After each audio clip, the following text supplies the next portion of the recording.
కొంచెం ఈయనే అల్లరి. అమ్మ ఇక్కడ ఒకటి అల్లరికి, హుషారుకి, చలాకితనానికి, చిలిపితనానికి ఆ తేడా తెలుసుకుని చెప్పమ్మా. అల్లరంటే ఇప్పుడు నా ఇమేజ్ ఏమైపోద్ది, అల్లరంటే అల్లరుడు అని, నేనేమో చాలా రావుడు మంచి బాలుడు అనేలాగా నా ఇమేజ్ ఇది. నేను అలాగే చెప్తుండేవాడిని. నా ఉద్దేశం అదే. నేనేమో అల్లరే నన్ను అంటే చలాకితనం, అమ్మ అల్లరు అనుకునేది. లేదంటే ఎక్కువ హుషారు కానీ చాలా బాగుండేవాడు అబ్బాయి. ఇంట్లో పనులన్నీ మీకు సాయంగా ఉంటాయి. అవునండి, వాడే చేసేవాడు. అది ఇంట్లో ఎవరు ముట్టుకునేవాడు కాదు.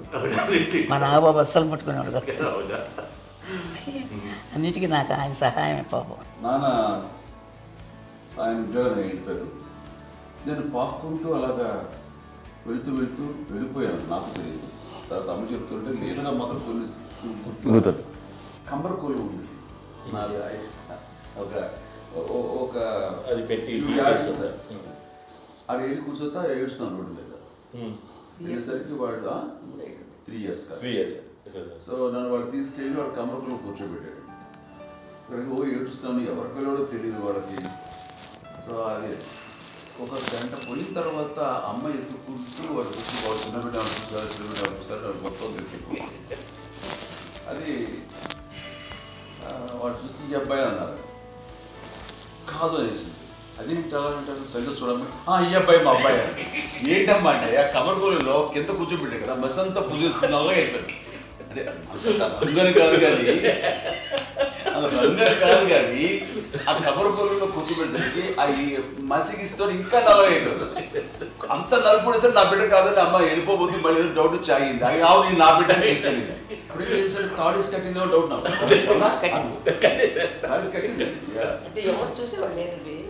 అమ్మేమో అల్లరు అనుకునేదండి. నాకేమో చిన్ననాటి మహాభాగవతం కృష్ణుడి కార్యక్రమం అనుకుంటాను. ఆయన మహానుభావులు అయ్యే వాళ్ళందరికీ ఆ లక్షణం ఉంటుందేమో చిన్నప్పుడు. ఇదేవి ఎగిరేవి ఇవి ఎవ్రీ డే 2 పూట్ల ఉండాలంట. మరి నాగబాబు పాపం ఏముంది, తిన్నట్టు ఇష్టం. మరి అన్ని రకాలుగా నాన్న కోసం చేసి పెడుతుంటే మరి తను అది ఇష్టపడక ఆ తర్వాత లేకపోతే కోపడక ఎలా ఉంటాడు చెప్పండి. కళ్యాణ్ బాబు వాడంటే బాగా, అంటే వాడు ఏది తినేవాడు కాదు అస్సలు. ఆడికి ఏది తింటాడని ఇప్పుడు వాడికి నచ్చకపోతే, ఇప్పుడు నేనైతే నచ్చకపోతే చాలా గోల్ చేసేవాడిని. అన్నయ్యకేమో చాలా అన్నయ్య ఏదైనా ఏది పెట్టినా తినేవాడు, అసలు అడ్జస్ట్మెంట్ మెంటాలిటీ. నాకేమో నచ్చకపోతే చాలా గొడవ పెట్టేవాడిని. తిండి ఇది ఒక అన్నం, ఇదొక కూరలు అని వెళ్ళిపోయేవాడిని.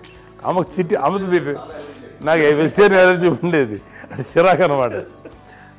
కళ్యాణ్ బాబు ఏంటంటే తనకి ఇష్టమైన ఫుడ్ ఉంటే తింటాడు సైలెంట్గా, బాగలేకపోతే సైలెంట్గా వెళ్ళిపోతాడు.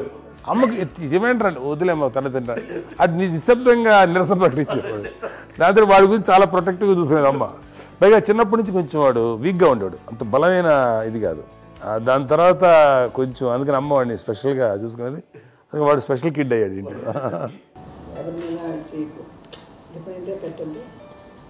మాకు బాగా ఎప్పుడు ఎక్కువ చెప్తుండేది. నాకు కొంచెం టఫ్ టైమ్స్లో కూడా మీ పాటి నువ్వే ఉండాలి, ఎవరి దగ్గర ఉండదు, ఎవరింట్లో ఉండదు, మా దగ్గర కూడా ఉండదు, మీ ఇద్దరు బట్టి నువ్వే ఉండాలి. అది కష్టం కదండి అట్లా చెప్పడం. చెప్పాను చాలా తక్కువ చెప్పాను. బట్ నాకు అదే ఇచ్చే ధైర్యం. ఇండిపెండెంట్గా అట్లా ఒకరి దగ్గర ఉంటే నీ గౌరవం తగ్గిపోతుంది, ఎక్కడ ఉండదు. అది చాలా నాకు చాలా ఇన్స్పైరింగ్ ఉండేది అమ్మ మాటలు. ఇప్పుడు కూడా అది చాలా హ్యాపీగా అనిపిస్తుంది అని చెప్పింది. అంతే కదా, మనకి ఏదైనా రోగాలు వస్తే చేసేస్తాను దాన్ని బాధలు మనమే. బట్ తగ్గించేవాళ్ళు కన్సర్న్ చూపించే డాక్టర్స్ ఒట్టుకోలు కింద ఉండొచ్చు, కానీ పోరాడాల్సింది మనమే. నాకు సార్ కొంచెం ఏదో ఒక డిప్రెస్డ్ ఇదేదో వస్తే ఫేస్ ఒకటి, నేనేదో ఇంకా మా అందరి నుంచి నేను సపరేట్ అయిపోయినట్టు ఒక సిచ్యువేషన్ వచ్చినప్పుడు అమ్మ నన్ను పట్టుకుని I'm there for you. Yes, ఎవరు నువ్వు అన్నా ఎస్ అన్న ఫ్రెండ్స్ కానీ ఎవరైనా సరే ఎప్పుడు కూడా అలోన్గా మటుకు అనుకోకు, నేను నాన్న. ఆవిడ నన్ను పట్టుకొని ఇచ్చిన అఫెక్షన్ లేదా ఫీలింగ్ అసలు బలం అన్నమాట. ఇంకా ఏమన్నా చేయగలను నేను, పర్లేదు లైఫ్లో నాకు ఏదైనా సాధించగలను అని ఒక భరోసా తల్లి దగ్గర నుంచి రావడం అనేది నాకు ఎవరు అవసరం లేదనిపించింది. అంత స్ట్రాంగ్గా ఆవిడ support, very strong lady. Strong, very practical. అంత స్ట్రాంగ్ చేసింది నాన్న చెప్పండి. మా పిల్లల విషయంలో మేము కూడా మేబీ అంత స్ట్రాంగ్ కాదేమో, సెన్సిటివ్గా ఉంటాం, కానీ అమ్మ మాటలు చాలా స్ట్రాంగ్గా ఉండి మమ్మల్ని కఠినంగా ఇలాగే ఉండాల్సింది, ఇలా ఉండండి, అప్పుడే మీరు నేర్చుకుంటారు. ఇక్కడ అమ్మ పాజిటివ్నెస్ గురించి ఇంకో మాట చెప్పాలి.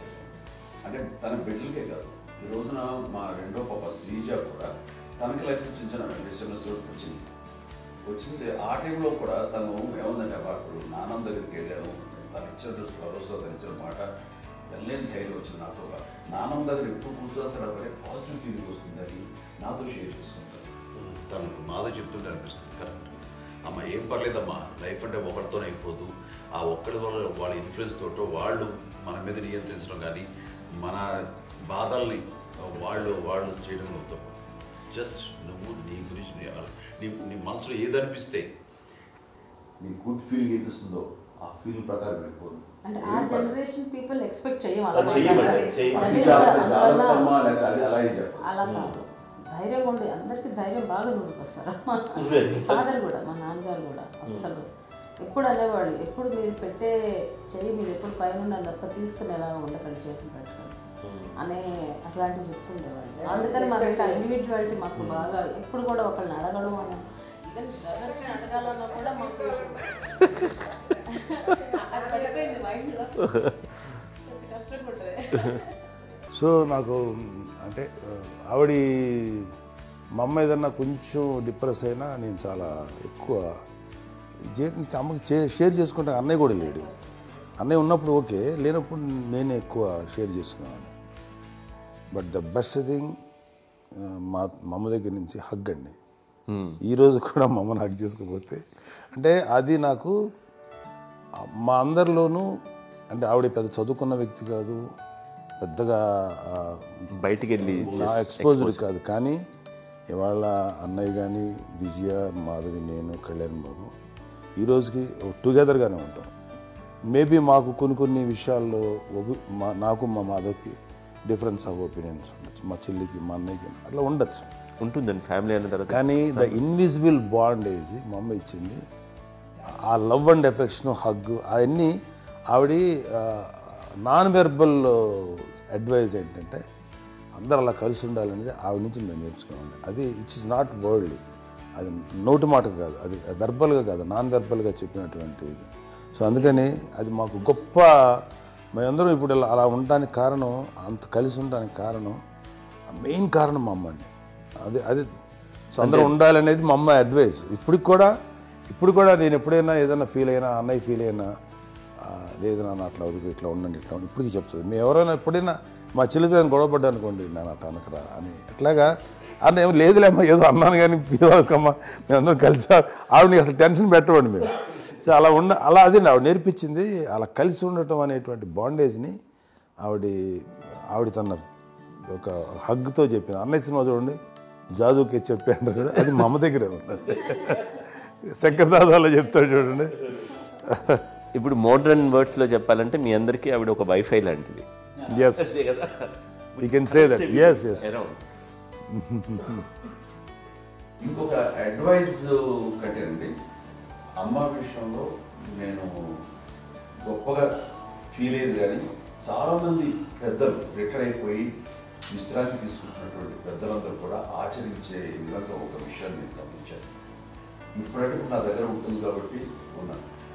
అమ్మ విడిగా ఇంకొక ఇంట్లో ఉండేది, 9 సంవత్సరాలు నాన్నగారు పూర్వమైన దగ్గర నుంచి ఉండేది. 5 సంవత్సరాలు ఒంటరిగా ఉండి నన్ను బిడ్డలందరూ ఎవరు మానాన్ని వెళ్ళిపోయారు, నేను ఒంటరి అయిపోయాను అన్న ఫీలింగ్ అమ్మకు ఎప్పుడు ఉండేది కాదు.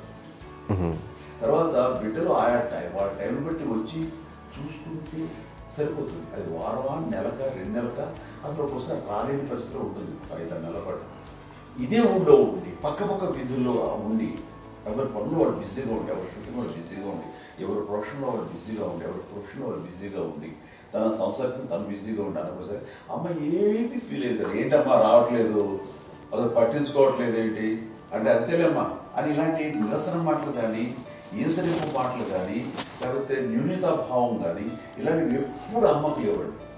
వచ్చారు అబ్బాయి ఏం చేసి పెట్టడా చెప్పండి అంటూ చాలా పాజిటివ్ ఉండి, ఇప్పటికీ కూడా తను సపరేట్గా ఇచ్చిండు మా ఇంట్లో. మిగతా ఉంటుంది వేరే ఎందుకంటే అమ్మకి మోస్ట్ స్ట్రెస్ బస్టర్ వచ్చేసినా లేకపోతే ఏదో రిలీఫ్ ఏంటంటే తన కిచెన్లో కూర్చొని వండుకు తింటాం వండి అందరికి పెట్టాం. ఇప్పటికీ కళ్యాణ్ బాబు అక్కడక్కడ తిరిగేసి ఎక్కడో చేసి నిరసన చేసి అన్ని రకాలుగా చేసి వస్తే అమ్మకి చాలా జాలి. ఆడేదో ఇంక మేము గుడ్లా కష్టపడుతున్నాం కానీ ఆడి ఎంటలో వెళ్ళేదిలో మీ టీవీలో వాటిలో అది ఎక్కువగా చూపించేసరికి వాడే కష్టపడతారు, మేము కష్టపడలేదు ఫీల్ అమ్మకి. అందులో వాడు రాగానే ఎలా వచ్చావా అని అమ్మ ఎక్కడ కళ్యాణ్ బాబు అంటే ముందు అమ్మను కానీ ఎక్కడ కళ్యాణ్ బాబు తను ఎక్కడ ఉంటాడు ఏదో ఉంటాడు తెలుసు. అది చూసిన తర్వాత ఎక్కడ తను వాడికి ఇష్టమైన బిర్యానీ అవి చేసి చక్కగా పంపించి అన్నీ చేస్తుంది. అట్లాగా బిడ్డలకి పెట్టడమే తప్ప బిడ్డల నుంచి ఈ వయసులో ఎక్స్పెక్ట్ చేయడం లేకపోగా కొంచెం పట్టించుకోవట్లేదు అనే ఒక న్యూనత భావంలోకి వెళ్ళిపోయి సైకలాజికల్ డిప్రెస్ అయ్యే మదర్ మాత్రం కాదు. ఆ రకంగా మాకందరికీ భరోసా. మేము కూడా పెద్ద అయినా బిడ్డలు వాళ్ళ ప్రవృత్తి ఉద్యోగరీత్యాల వాళ్ళు వృత్తిరీత్యా వాళ్ళు దూరం అయిపోయి మనల్ని చాలా కమ్యూనికేషన్ గ్యాప్ వచ్చినా సరే బిడ్డలు నాకు దూరం అయిపోయి పట్టించుకోవట్లేదు. ఇలాగే చూసావా వెళ్ళి ఎంత ఇదిగా వదిలేవాళ్ళు వీళ్ళ గురించి ఇప్పుడు ఏమైపోయాను అన్న ఇంత పిక్చర్ బాధపడలేదు వాళ్ళకి అంటూ నెగిటివ్ సైడ్ ఆలోచించే విధానం లేనే లేదు. అది మా అందరికి ఎంత కంఫర్టబుల్ అంటే అంతే కదా. ఏం చూసుకోకపోతే మాధవ చూసుకుని మాధవ లేకపోతే నాగబాబు వెళ్తుంటాడు కడియడం వల్ల మా విజయ్ చూసుకుంటున్నది సరే నాకు కళ్యాణ్ బాబు తను చూసుకుంటుంటాడు. ఇలా ఎవరో కూడా వెళ్తూ ఉంటాం. అమ్మ మాత్రం అది వెరీ గుడ్ హెల్దీ. నేను చాలా మంది తల్లిదండ్రులు చూశాను వాళ్ళు చాలా ఇబ్బంది పడుతూ ఉంటారు. పట్టించుకోవట్లేదు మేము అర్థం చేసుకోగలము కానీ వాళ్ళు వస్తే బాగుంటుంది కదా అనేది ఉంటుంది. ఫీల్ అవుతారు. అవును అలాంటి ఫీల్ ఏం లేదు. పైగా బిడ్డలు వస్తే వాళ్ళకి ఏం చేసి పెట్టాలా అనే ఆలోచన. అది వెరీ హెల్దీ. చాలా మంది ఆచరించాల్సిన గొప్ప విషయం చెప్పాలంటే ఓపికకి గృహిణిగా తన బాధ్యతలు నిర్వర్తించడానికి అండ్ అన్ని రకాలుగా టేకింగ్ కేర్. దీనికి ఒక మంచి ఉదాహరణ నేను చెప్పగలను. అది తలుచుకున్నప్పుడు నాకు చాలా ఉద్యోగంగా ఉంటుంది. నాకు చాలా కంటితలు వచ్చేస్తుంది. అమ్మకి మేము 5 బిడ్డలు అండ్ పురిట్లోనూ 1 year పెరుగో 2.5 years పెరుగో 3 బిడ్డలు చనిపోయారు. నాకు గుర్తెరిగి పొన్నూరులో నేను 6th class చదువుతున్నాను 6వ తరగతి. అప్పుడు రమణ అనే ఒక అమ్మాయికి 2 years. రమణ అంటే మా ముగ్గురికి కంటే పెద్దది, మా కంటే పెద్దది, కళ్యాణ్ బాబు కంటే పెద్దది, మాకంటే మధ్యలో పిల్ల. తనకి అప్పట్లో మా నాన్నగారు ఉద్యోగరీత్యా క్యాంప్కి వెళ్ళిపోతుండేవారు. ఏమి ఉంటుంది నాన్న చెప్పాలంటే ఫుడ్లో కష్టపడేవారు ఇంకా నాన్న చెప్పినట్టు కదా నాగో చెప్పినట్టు. కానీ ఇంటి బాధ్యత ఇంటి పనులు రోగాలు వచ్చినా రుచులు వచ్చినా హాస్పిటల్కి తీసుకెళ్ళాలట ఏదైనా సరే అమ్మే పడేది. ఆ శ్రమ తీసుకున్న టైంలో అమ్మకి అసిస్టెంట్కి నేను సహాయపడుతుండేవాడు.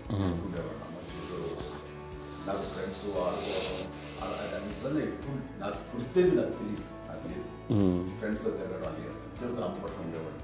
అలాంటి నేను ఆ పిల్లకి బ్రెయిన్ ఫ్యూర్ వచ్చింది. ప్రభుత్వ ఆసుపత్రి పొన్నూరులో ఆ పిల్లని చేర్పించినప్పుడు 2-3 days అయిన తర్వాత ఒక బ్యాడ్ న్యూస్ వినాల్సి వచ్చింది. తెల్లారికి కాన్షియస్ పోయింది. ఏం చేయాలో తెలియదు. అమ్మ వయసు చిన్నదే. ఇద్దరు తీసుకుని ఆ బిడ్డని ఒళ్ళో పెట్టుకుని శవాన్ని డెడ్ బాడీని రిక్షాలో ఇంటికి వెళ్ళాలి. ఇప్పటికీ నాకు గుర్తు ఆ విజువల్స్. అని నాన్నకి తెలియదు ఏ విషయం. నాన్న ఎప్పుడు వస్తారో తెలియదు, ఎలా కమ్యూనికేట్ చేయాలో తెలియదు. అది తీసుకుని వెళ్ళిన తర్వాత ఇంట్లో పడుకోబెడుతుంటే ఏం చేయలేదు. చుట్టుపక్కల ముస్లిం సోదరులు ఉండేవాళ్ళు ఫ్యామిలీస్ అక్కడ. అంటే మసీదు పొన్నూరు మసీదు పక్కన మా ఇల్లు అనుకుని ఆ ఇంట్లో అందరూ వచ్చి చూసేవాళ్ళు. వాళ్ళే హెల్ప్ చేసేవాళ్ళు. ఏం చేయాలో తెలియదు. నెక్స్ట్ రిచువల్స్ ఎలా చేయాలో గంపకం ఎలా చేయాలో తెలియదు. అందరూ చిన్నపిల్లలే. తను చిన్నది మిగతాందరూ పరిసరులే. సో అలాంటి పరిస్థితుల్లో అక్కడికి వచ్చినప్పుడు చుట్టుపక్కల వాళ్ళు వీళ్ళు వచ్చి చేయాల్సిన కార్యక్రమాలు చేశారు. ఆ సమయం నాకు ఎక్కడో కమ్యూనికేట్ చేసి డిపార్ట్మెంట్ ద్వారా నాన్న వచ్చేసరికి అన్నీ అయిపోయింది. ఇప్పటికీ నాకు మేము ఇలా ఎన్ని పురుషులు ఎన్నుకుంటున్నామంటే ఎలాంటి ఇది లేకుండా జాగ్రత్త అనే ఒక హెచ్చరికలాగా చేస్తూ అండ్ పంపించాలని సపోర్ట్ చేసి అండ్ ఇప్పుడైతే నా మీద ఎంత నమ్ముకుంటే నేను ఏ నిర్ణయం తీసుకున్నా మరో అది తనకి హాస్పిటల్ పెద్ద ఫోబియా. నేను ఎక్కడికి వస్తాను హాస్పిటల్ రాను. ఈ మధ్యకాలంలో సరే అమ్మ మోకాల ఆపరేషన్ జరిగింది. అమ్మ నువ్వు కుంటుతో బాధపడుతున్నావు. అసలు ఈ రోజున వచ్చిన మెడికల్ అడ్వాన్స్మెంట్లో నీకు అసలు ఏ బాధ తెలియకుండా మోకాల రీప్లేస్ చేస్తారు అని వీళ్ళందరూ చెప్పడానికి భయపడతాను. ఎందుకంటే ఫస్ట్ ఎలా నాకు సపరేట్ అవుతాను ఎలా చెప్పాలి తెలియదు. ఒక్క వీళ్ళంతా కలిపి నీ మాట వింటారు, నీ మాట మీద నువ్వు చెప్తే వింటుంది. సరే నేను చెప్పాను అంతే, ఏదో నాగబాబు ముందు చెప్తే ఎలా ఉన్నారా సరే ఇష్టం రా లేదులే మా ఊరికి పర్లేదు అన్న. మళ్ళీ ఇంటికి వచ్చాక మళ్ళీ ఇంకొక తెప్పించి ఇంకో మిషన్ తెప్పించి మళ్ళీ టెస్ట్ చేయించి అందరూ బాగుంది ఏమి లేదు అన్న తర్వాత అప్పుడు ప్రతితో పట్టడం ఏదో ఉంది మామూలు టెస్ట్ చేయించాలని చెప్పి శ్రద్ధ ఎక్కువ. దానికేమో డాన్స్ చేయించడం అది నేర్చుకోలేదు, నాకు వచ్చేసి ఇప్పుడు డాన్స్ స్టార్ మీద ఎదిగారంటే అది మా పెద్ద చెల్లి విజయ కారణం. అప్పుడు తనకి 5 ఏళ్ళు, నాకు 9 ఏళ్ళు ఉంటాయి, ఉంటుంది 10-11 ఏళ్ళు ఉంటాయి నాకు. బాపట్లనా, సో బాపట్ల చాలా చిన్నది 5 ఏళ్ళు, నాకు ఒక 11-12 ఏళ్ళు. తను తీసుకొని గోడ మీద పెట్టుకోవడం అలా కూర్చొని చూస్తుండేవాడు. కూర్చుంటే అది నేర్చుకుంటుంది.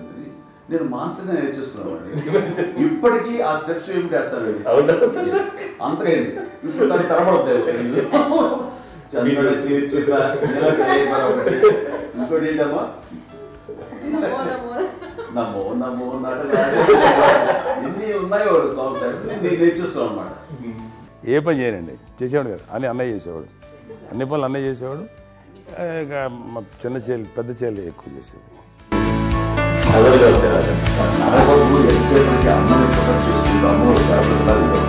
అదే అబద్ధం అండి, అది అన్నయ్య నన్ను గౌరవంగా మాట్లాడుతున్నాడు కానీ అన్నయ్య అవుట్ ఆఫ్ ప్రొటెక్షన్ మాట్లాడుతున్నాడు కానీ అవుట్ ఆఫ్ మాట్లాడుతున్నాడు కానీ అసలు ఎప్పుడు ఏ పని చేయలే. లేదు ప్రామిస్ అండి, ఏ పని చేసేవాడు కాదు. మా ఇద్దరికి మధ్యలో పాపం అన్నయ్య చాలా పని చేసేవాడు. ఎంత పని చేసేవాడు, నేను ఇచ్చిన తర్వాత మళ్ళీ నాకు ఏదైనా చిన్న పని చెప్తే అది కూడా నువ్వే చేయనివ్వండి.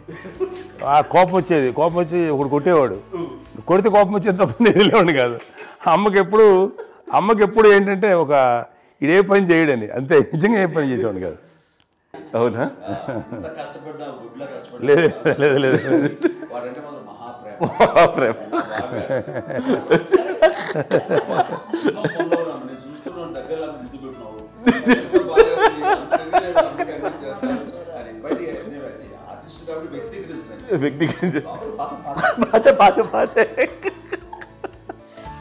చిన్నది కాబట్టి చివరిది కాబట్టి తనంటే బుద్ధండి, నేను పెద్దోడు కాబట్టి నేను ఎక్కువ కష్టపడింది కానీ మా నాన్నగారి చేతిలో ఎక్కువ అంటే నాన్న బాగా కోపం ఎక్కువ అనుమానించింది కానీ అన్నయ్య పాపం బాగా దొరికేసేవాడు పాపం. ఒకసారి అంటే మరి మాకే అనిపించి ఏంటి ఇంత దారుణంగా ఉంది నాన్న మీద కోపం వచ్చేది నాకు. నాన్న మీద కోపం వచ్చేది, నాన్న ఏం చేసి బాధ అనిపించేది. అమ్మాయి ఏమనేది కాదు. సరే అయినా సరే ఎప్పుడు కూడా పోనీ అంది చేసినా మళ్ళీ తను హైపర్ యాక్టివ్ అన్నయ్య ఫుల్. ఇప్పటికీ ఉన్నాడు, ఇప్పుడు ఈ రోజు కూడా అదే అన్నయ్య సేమ్ హైపర్ యాక్టివ్. యూజువల్గా పెద్ద కొడుకు కొంచెం అంటే సూపర్గా ఒక నిదానంగా ఉంటాడు అంటారు, బట్ అన్నయ్య దానికి జస్ట్ ఆపోజిట్. యూజువల్గా ఆఖరి పిల్లలు హైపర్ యాక్టివ్ ఉంటారు, అన్నయ్య పుట్టడమే భయంకరమైన హైపర్ యాక్టివ్. అంటే మాకు మా నాన్నగారు కానీ మా అమ్మగారు కానండి మాకన్నా చాలా బ్రాడ్ మైండ్ ఉన్న వ్యక్తులండి. ఎందుకంటే పిల్లలు ఎక్కడన్నా బయటకు వెళ్తే ఇప్పుడు మేమైతే భయపడిపోతాం. మా విజయ్ కానీ మా చిన్న చెల్లి అన్నయ్య నేను అందరం కూడా ఇవాళ ఉన్న పరిస్థితిలో వాళ్ళు ఎప్పుడు భయపడేవాళ్ళు కాదండి. ఎక్కడికి వెళ్తాను నీళ్ళని ఇచ్చేవాళ్ళు, లేట్ అయినా అసలు ఏమనేవాళ్ళు కాదు. లేకపోతే ఏదైనా మోటార్ బైక్లు వేసుకున్నాం, లేకపోతే కారులో ఎట్లా పడితే ఎట్లయినా సరే ఏమనేవాళ్ళు కాదు. వాళ్ళు తెలియకుండానే మాకు ఒక ఫ్రీడమ్ ఇచ్చారండి. సో దట్ అదే ఆ ఫ్రీడంలో భాగమే అన్నయ్య కానీ ఇండస్ట్రీకి వెళ్ళాలంటే కూడా ఒక వ్యక్తి ఒక కొడుకు ఒక గొప్ప కెరీర్ని పర్సూ చేసుకుంటూ వెళ్తున్నప్పుడు నాన్నగాని అమ్మగానే ఓపెన్ మైండ్ తోటి అసలు నువ్వు వెళ్ళినా ఎంతకాలం వెళ్తావచ్చు, నువ్వు ప్రయత్నించని చెప్పి అలా వదిలేశారండి. అన్నయ్య కూడా ఏంటంటే మోస్ట్ రెస్పాన్సిబుల్గా వెళ్ళి చాలా మేజర్ అమౌంట్ అన్నయ్యకి కూడా పెద్ద అమ్మకు వందలు ఇచ్చేది కాదు. కరెక్ట్గా ఆ ఇన్స్టిట్యూట్లో చదువుకునేటప్పుడు ఎంత ఇవ్వాలో కరెక్ట్గా ఇచ్చేది. తనకి ఎక్స్ట్రా ఖర్చు పెట్టుకుంటే అంటే అట్లా ఉండేది పరిస్థితి. అంతే కదా, అంత జాగ్రత్తగా అన్నయ్య కూడా అంత రెస్పాన్సిబిలిటీగా రెసిప్రోకేట్ అయ్యి చేసి అందువల్ల మా అమ్మ నమ్మకం చూడ, మా అమ్మగారి మా నాన్నగారి నమ్మకాన్ని ఎప్పుడు అది వాడు ఇంత నమ్మకానికి 10 times ఇచ్చాడు. ఏ వయసెస్ వైపు కానీ ఏ అలవాట్ల వైపు కానీ ఎందులో ఇండల్జ్ అవ్వకుండా నాకు నేనుగా నియంత్రించుకుంటూ సరైన మార్గంలో వెళ్ళేలాగా నాకు వెళ్ళడానికి లోపల ఆ స్ట్రాంగ్ థాట్ అడగగానే వాళ్ళు రెసిస్ట్ చేస్తే ఇచ్చానని ఆపేశారు అని ఏదో చిన్న రిలక్టెంట్ ఫీలింగ్ ఉంటుంది. వాళ్ళ మీద చిన్న కోపం నిరసన ఉండేది. వాళ్ళు అలా లేకపోవడానికి వాళ్ళు వెంటనే అడిగిన వెంటనే జాగ్రత్త అనే నిర్ణయం ఉండేది. కానీ జాగ్రత్త అని హెచ్చరిక చేయడంతో నాకు మరింత బాధ్యత తిరిగి గుర్తు తిరిగి నేను నడుచుకుంటూ వెళ్ళాను. కాబట్టి అది నాకు ప్లస్ అయింది వాళ్ళ దగ్గర. అంటే మదర్ అంటే తల్లి అనే కాదు, మదర్ ఫిగర్ ఫీలింగ్ ఎవరిచ్చినా సరే అది నానైనా తల్లితో సమానం అనుకుంటాను. నాగో చెప్పినట్లుగా అట్లాగా అలిసిపోయి వచ్చిన నాకు కాళ్ళు నొక్కుతుంటే నాకు భయం వేసేసేది. ఆ తర్వాత పడుకో అది గలవాయించేవాడు, అది కూడా కోపం. అంటే ఉదాహరణ అంటే మళ్ళీ అదే నాకు తిడతారు, ఎందుకు కాదు పడుకుని ఎక్కడ నిద్ర వస్తాయండి నాన్న అంటే. సో ఆ రకంగా నాన్న తన ప్రేమ చూపిస్తుంటారు. ఆ తర్వాత గోండా టైప్లో కూడాను నేను ట్రైన్ కింద వెళ్తుంటే నాన్న అక్కడే ఉన్నారు, రాజమండ్రి దగ్గర ప్రాంతంలో. ఆయన చాలా కోపం చేస్తుంది, ఇలాంటి చేస్తుంటావు నువ్వు, ఏదైనా అయితే ఏంటి అదే చెప్పి. ఏం పర్లేదన్నా ఏమవుతుందో అన్ని రకాల సేఫ్టీ అన్ని రకాల జాగ్రత్త తీసుకున్నాం. ఈ రోజు ఉన్నంత సేఫ్టీ అప్పుడు లేదు. అయినా సరే రేపు పొద్దున నీ కొడుకులు ఇలాంటి పరిస్థితులు నీకు తెలిసి వస్తారు అప్పుడు అనేవాడు. ఎన్నిసార్లు మాట అనేవాడు. నాకు నిజంగానే మగధీర టైంలో గుర్ర వేసుకుని ఆ రోడ్డు మీద పడిపోయాడు అని అన్నప్పుడు నాకు ఆ ఫస్ట్ టైం ఆ ఫీలింగ్ కలిగింది. అలాగే పీటర్ హెయిన్స్ అనేవాడు ఫస్ట్ మగధీరలో జంప్ చేస్తారు, మోటార్ బైక్ జంప్ చేసినప్పుడు ట్రైల్లో పీటర్ హెయిన్స్ అంత హైట్ నుంచి 20 feet 25 feet హైట్ నుంచి పడిపోయి మొత్తాన్ని బోన్స్ ఇరగొట్టుకుని వాడు 7 నెలల పాటు 1 year హాస్పిటలైజ్డ్. అది వీడైతే ఏమో తలుచుకుని భయం వేసేసేది. అప్పుడు నాన్న గుర్తుకు వచ్చేవాడు, ఓహో వాళ్ళ టెన్షన్ ఇంతే లేదు, మనకి మన కొడుకు వస్తే తెలియదు ఈ మాట నాన్న ఎప్పుడు అన్నారంటే అనిపిస్తుంది. Sweet memories. మా తండ్రి కోడలు కాదండి, నా కూతురండి. అంత బాగుంటాం మేమిద్దరం కూడా. మా నాన్నగారి క్వాలిటీ నేను ఎగ్జాంపుల్ చెప్పగలను. అమ్మ వాళ్ళ ఇంట్లో పెద్దది, వాళ్ళ నాన్నగారు అంటే మా తాతయ్య గారు ప్రొహిబిషన్ డిపార్ట్మెంట్లో సిఏగా ఎస్ఐగా చేశారు. ఏదో మా ఇన్స్పెక్టర్ సిఏ చేసి ఆయన కాలం చెందారు. చాలా ఎర్లీగా 48 years చచ్చిపోయారు. 40 చచ్చిపోయారు. 40 దాదాపు 40 సరిపోతే ఆయనకి అప్పటికి అమ్మ కాకుండా 4 బిడ్డలు. అమ్మ తర్వాత అబ్బాయి తర్వాత 3 ఆడపిల్లలు. వాళ్ళు ఏంటంటే రాకరావడి నాగబాబు కంటే కూడా చిన్నవాడు. అది ఆ వయసు అంత చిన్నవాడు. అమ్మ మా పిన్నమ్మని నాకంటే చిన్నవాడు. అలాంటి పిన్నమ్మల్ని ఆయన వీళ్ళ నాగ చనిపోయిన తర్వాత తన ఫ్యామిలీ అంతగా నాన్న పెంచారు. నాన్న కూడా అరాపురా శాలరీ మీద బతికేదే తప్ప కూడా కాదు. సో తనకు మిగిలిన దాంట్లో మళ్ళీ ఆ ఫ్యామిలీని చూసుకోవడం, మా అమ్మమ్మని చూసుకోవడం, వాళ్ళ మంచి చెడు చూసుకోవడం. వాళ్ళకు ఇల్లు మాత్రం ఉంది మొగల్తూరులో. ఆ ఇంట్లో వాళ్ళు అద్దెకు వస్తే ఆ కొంచెం డబ్బు నానిచ్చే డబ్బు, అక్కడ పొలం కొనిచ్చారు, ఆ పొలం మీద వచ్చే డబ్బుతోటి అంతా బాగా చూసుకోరు తన ఫ్యామిలీ లాగా. కాబట్టి నాన్న ఫస్ట్ సూత్రధారి. అమ్మ కూడా ఫ్యామిలీ బాండింగ్ టుగెదర్నెస్ అనేది స్ట్రాంగ్గా ఉండటానికి నాన్న ఏర్పాటు చేసినటువంటి బీజం. అది అమ్మ కంటిన్యూ చేస్తుంది. మేము ఇవన్నీ చూసి మేము నేర్చుకుని మేము టుగెదర్ అంటున్నాం. అందునే we are very rich in terms of emotional bonding. ఎవరికి ఏ కష్టం వచ్చినా, ఎవరికి ఏది ఇబ్బంది వచ్చినా సరే మొత్తం అందరం గుమిగూడిపోతాం. ఏ లెవెల్గా వెళ్ళిపోయి మోర్ సపోర్ట్ చేస్తాం. అంటే వీ డోంట్ ఎక్స్పెక్ట్ ఇంకా అంతమంది ఏముంటుంది ఒకరినొకరు భరోసా. అది మా ఫ్యామిలీ మేము వెరీ స్ట్రాంగ్ అని చెప్పాలి. పెద్దవాడు కాబట్టి అవకాశం నాకు వచ్చింది కాబట్టి అమ్మ ఇది ఎప్పుడు ఎవరు కొన్ని విషయాలు నాగబాబు మా సపోర్ట్గా ఉంటాడు. నాగబాబు ఉండి వాడు ఉంటాడు భరోసా. అలాగే ఆడపిల్లలు ఎందుకంటే మేము కూడా గమనించలేని సున్నితమైనటువంటి ఇష్యూస్ లైక్ హెల్త్ విషయం కానీ, అమ్మ మూడు కానీ, అన్నయ్య ఎంత క్యాజువల్ ఎంత బిజీ ఉన్నా ఒక అమ్మాయి ఉంటుంది. అలాగే చాలా చిన్న చిన్న విషయాలు కూడా చాలా మెడికల్ ఇంట్రెస్ట్. అందుకని మాకు అన్నయ్య ఉన్నాడు, అన్నయ్య దగ్గర ఉన్న అమ్మ అంటే ఇంకా ఎక్కువ రిలాక్స్ అయ్యాను. అన్నయ్య దగ్గరికి వచ్చాక మేము అందరం చాలా కంఫర్ట్ అయిపోయాం. ఎప్పుడు ఎవరు కొన్ని విషయాలు నాగబాబు మా సపోర్ట్గా ఉంటాడు. నాగబాబు ఉండి వాడు ఉంటాడు భరోసా. అలాగే ఆడపిల్లలు ఇట్లా ఒకరినొకరు అండి కాంప్లిమెంటింగ్ టు ఈచ్ అదర్ అండి. అవి ఒక్కరు కాదండి. అది వాళ్ళు ఆమె చూపించే ప్రేమగా నేను చెప్పగలను. కానీ బట్ దీని అందులో సూత్రధారి నాన్న తర్వాత అది అమ్మ మెయింటైన్ చేస్తుంది. ఇప్పుడు అమ్మ నా ఇంట్లో ఉంది అంటే మనవాళ్ళు వస్తారు, మనవాళ్ళు వస్తారు, ఆడబిడ్డలు వస్తారు, వెల్లుబిడ్డలు వస్తారు, ఇల్లు ఎప్పుడు కలకలాడతారు అమ్మ. అది మేమందరం ఆచరిస్తుంటాం పండగలకి, పబ్బాలకి. అది నిన్న మొన్న నాగబాబు వచ్చి చాలాసేపు కూర్చున్నాడు. నేను ఇంట్లో లేకపోయినా వచ్చి నాగబాబు కూర్చొని టైం స్పెండ్ చేసి వెళ్ళిపోతుంటాడు. అలాగే చెల్లెలు ఇద్దరు ఆల్మోస్ట్ ఎవ్రీడే మాత వస్తుంటుంది, తను కూడా వస్తుంది. నిన్న సాయంత్రం కూడా వచ్చి ఉంటుంది. అమ్మా మధ్యాహ్నం వచ్చి కదా వచ్చి ఇక్కడే భోజనం చేసుకుని అలా ఉంటుందండి. పిల్లలు తల్లి కలిసి ఇంకా అక్క చెల్లెలు తమ్ముడు అందరూ కలిసిమెలిసి అన్నీ అంతా సంసారం నిలబడుతుంది. లేకపోతే ఏముందండి ఇక్కడ వెళ్ళిపోతారు, విడిపోతే ఎక్కడే పడవాలి అని చాలా ప్రేమలు ఇప్పుడు లేవండి, తగ్గిపోయాయి. మెకానికల్ చాలా మటుకు ఏదో ఇంకా వాళ్ళ పనులు చేసుకోవడం ఏదో జరిగిపోతూ ఉంది అనుకోండి.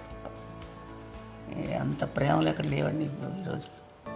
మా నాన్నగారు అన్నయ్య వాళ్ళ బిడ్డలు కూడా ఇక్కడే ఉన్నారు. వాళ్ళు కూడా అమ్మే, వాళ్ళ ఆడపిల్లలు కూడా అమ్మే. చూడండి నాన్న ఎట్లయితే తన చెల్లెలు చూసుకున్నారో అట్లే నాన్న తరపు అమ్మగారి పిల్లలు వాళ్ళు చనిపోయారు జల్లి గారు. వాళ్ళ బిడ్డలకి పెళ్లిళ్ళు, పేరెంటాలు అన్నీ చేసింది అమ్మాయి. అమ్మ అలా చేసింది కాబట్టి అది మాకు మార్గదర్శకం ఉంది.